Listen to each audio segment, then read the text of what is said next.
สวัสดีลูกค้าหมดทุกคนกับ FC เนาะ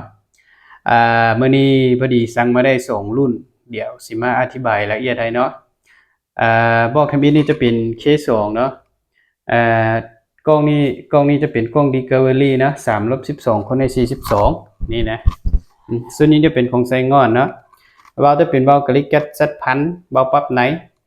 ทางได้เป็นทางอลู 0.42 เนาะเราจะเป็นเรา TK 12เกี่ยวยาว50ซังตีเนาะรับประกัน6 เดือนให้เนาะเพราะว่าสั่งทั้งบริษัทมาแล้วก็มีรับประกันให้เนาะถ้าลูกค้าไปฮอดยิ่งบ่ถึกเนาะหรือว่ายิ่งไปบ่ฮอด6 เดือนแล้ว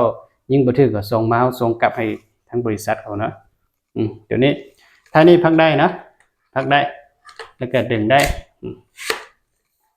กล้อง Discovery 3-12คนใน42เนาะตัวนี้มีไฟในเลนตัวนี้เป็นกระบอกนี้เป็นของลูกค้าทั้งกาสีเนาะเราสั่งมาให้เนาะกำลังอีจัดส่งให้บอกนี้ราคา7,500,000เนาะได้เครื่องครบสุดเลยได้สูบน้ำเนาะได้ลูกกลับนึงนี่นะ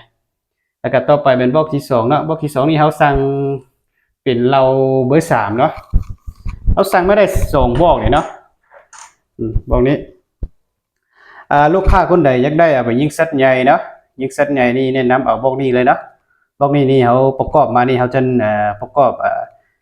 สวัสดิ์ตัวนี้มันแห้งเดี๋ยวนี้นะมีลูกค้าหลายคนเนาะถามหาว่าอันเข่งสวัสดิ์ตัวนี้เข่งนี่ได้นะแต่ไม่ได้เฮาปีนเลยเนาะตัวนี้มันครับเข่งถ้าเฮาอยากปรับลงก็ปรับลงเดี๋ยวนะมันจะมีเลข1เลข2เลข3เลข4อันนี้นะเวลาลูกค้าเอาเข้าปลาเนาะหรือว่าเอาเข้าปลาเลิกเนี่ยเนาะแล้วลูกค้าก็เข่งอันนี้เนาะเข่งไว้อยู่ที่เลข3เลข4นี่ก็โอเคสุดแล้วเนาะแห้งสุดแล้วเดี๋ยวอันนึงสิมายิงให้เบิ่งเนาะเบอร์3นี่ค่อนข้างใหญ่เนาะเข็มลูกนี่ใหญ่มีลูกค้าหลายคนถามหาว่าสั่งเราเบอร์3มาใส่ได้เลยบ่ว่าเฮาว่าบ่ได้เนาะแนะนำบ่ได้เพราะมันต้องมีเข็มตัวนี้จะต้องเมียน6.35จึงได้เนาะตัวนี้จะเป็นตัวนี้จะเป็น5.5เนี่ยเนาะให้ลูกค้าเบิ่งมันได้ต่างกันเลยเนาะเบอร์2กับเบอร์3มันต่างกันเนาะตัวนี้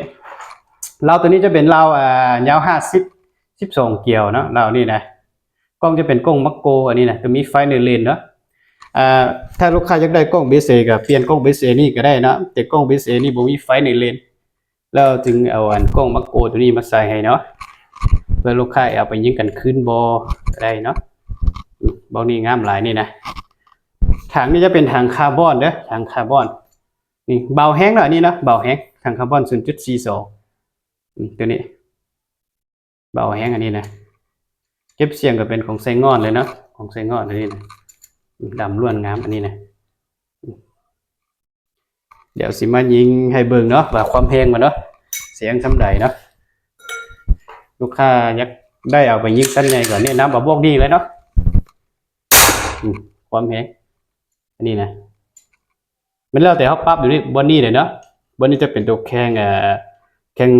สวัสดิ์ตัวกระแทกเบานี่เนาะตัวนี้นะลูกค้าคนใดสนใจกับติดต่อมาหาเนาะเขาสั่งไม่ได้ส่งบอกเลยเด้อรุ่นเราเบอร์3เนาะของเตมีเนาะกับตักติโกสั่งไม่ได้บอก1นะของเบอร์3ลูกค้าคนใดอยากได้จะจับถังกับเรานี่ก็ติดต่อมาหาเนาะเก็บเสียงนี่ก็มีนะเก็บเสียงนี่